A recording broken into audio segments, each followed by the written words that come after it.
2014年，一台純電車快充2個小時才能充滿，續航呢大概150公里左右。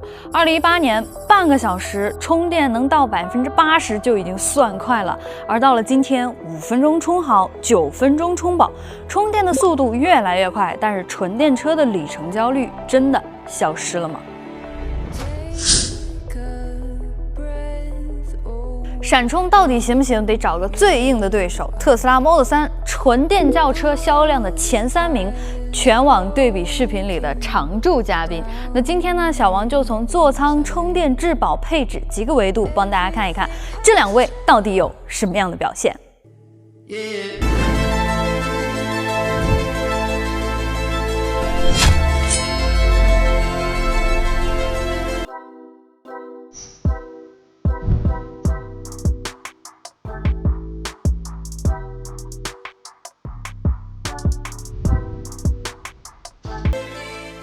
2台車的風格呢完全不同 ，Model 3呢是極簡運動，漢 EV 呢是低趴有氣場。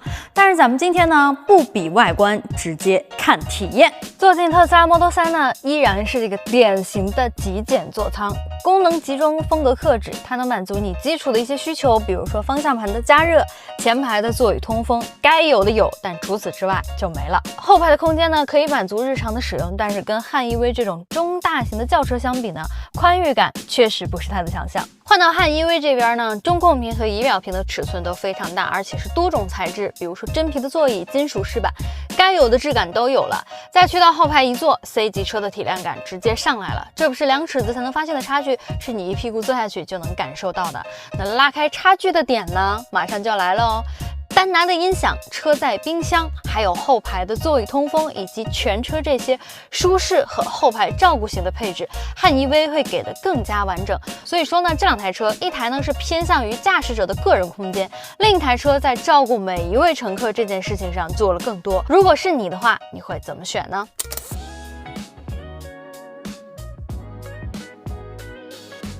靜態體驗看完了，但是這2台車真正的性格還是得開起來才知道。咱們先來說一下特斯拉的 Model 3後驅的布局，方向盤的手感很緊緻，力度較硬，底盤較硬，路感呢非常清晰。過減速帶的時候，你能夠感覺到它的每一個角度，駕駛信心也很足。它的這個操控取向呢，就是讓你覺得我在很扎實的開車的感覺，會鼓勵你開得更加積極。那換到這台比亞迪的漢 EV， 前驅的布局240千瓦的電機，6.5秒破百，動力呢可以說是隨踩隨有，方向盤的力度也可以根據這個駕駛模式切換，有輕有重。這是一台中大型的轿車，所以說它是有一定體量感的。這一點呢，跟特斯拉的 Model 3差別還是有點大的。而且它搭載了雲辇 C 的智能阻尼車身控制系統，可以配合主動預瞄功能，識別到前方15米的路況，精準的調節懸架的阻尼。換句話來說呢，就是懸掛的軟硬是可以調的。比如說遇到了減速帶，它可以降低懸掛的高度來減少衝擊。那整體的底盤調教風格呢，我個人認為是偏向於舒適的。C 級車該有的穩和靜基本上都可以滿足。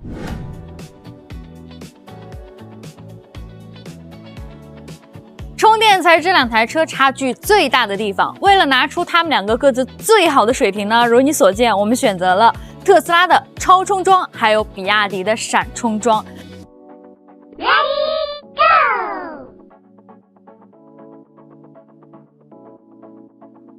我們選擇了特斯拉的 V3 超充站，峰值功率呢來到了250千瓦。有一說一，特斯拉的充電網絡確實比較成熟，在超充裝上速度呢基本上是沒有什麼太大的問題的。我們計算了從電量的10%充到90%的充電時間，大概是30分54秒。電流呢會在充到80%左右的時候進入到一個涓流的狀態。但是離開自家超充的體系之後，實際的充電速度可能會更加的依賴公共充電樁的終端條件。比亞迪漢 EV 就不一樣了。它支持閃充，天然可以吃飽大部分充電樁的功率上限。它在自家的閃充樁上幾乎是可以實現5分鐘從10%充到60-70%，也就是你去便利店裡面買杯咖啡回來就已經70%了。即便在上海這個平均氣溫體感35-36度的氣溫下，也可以實測出來9分鐘從10%充到90%，真的是相當優異的成績了。而且大家可以看到啊，比亞迪的这個閃充樁呢，它是一個零重力的充電槍，單手就能插拔，女生也可以輕鬆拿捏。它整體的槍線是掛在滑軌上的，不會拖地，不會弄髒我們的手和衣服，而且它是即插即充，不用掃碼。這些細節，說實話，你用過就回不去了。還有一點就是，哪怕在冬天閃充，在冬天的低溫環境下，效率依然很穩定。而其他車型可能就不好說了。充電之外呢，還有一些差距是你真正開上幾年才會感受到的。比如說，你最擔心的電池，漢 EV 的首任車主呢，電芯是終身保修的。特斯拉呢是8年19.2萬公里，時間上來看呢，其實也是很夠用的。但是，一旦過保的話，電池可是電車裡面最貴的零部件，換一塊要好幾萬呢。而且漢 EV 車主不需要操心這個了。再比如說，日常的周末露營，漢 EV 呢可以提供6000瓦的外放電，比如說我們接個電磁爐涮個火鍋啊，或者是投影看個電影。那車呢就是你的移動電源，但是對於特斯拉 Model 3來說呢，你可能只能多帶一個戶外電源了。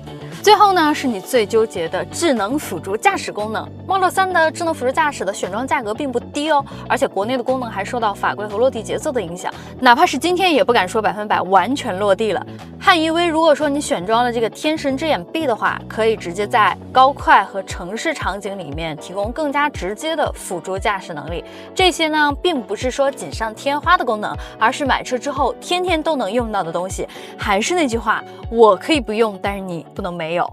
說到底 Model 3的品牌光環確實強，開起來呢也對得起這個價位。但是如果你認真想想，買車這件事兒，你到底是在為品牌買單，還是在為自己的生活買單？坐得舒服，充得快，用得省心，配置拉滿，漢 EV 給你的恰好是你每天都用得到的東西。更何況它還便宜了7、8萬塊錢，差出來的这個錢呢，已經足夠覆蓋很長一段時間的充電成本、保險成本，甚至還能多安排幾次說走就走的旅行。今天的家用純電轎車呢，不能只講開起來爽，也得講坐得舒服，充得夠快，用得夠省心。所以建議大家自己去門店裡面坐一坐，開一開，充一充。畢竟這個參數再好看，也不如身體的反饋更加誠實。以上呢就是本期視頻的全部內容了，感謝你的觀看，我們下期再見，拜拜。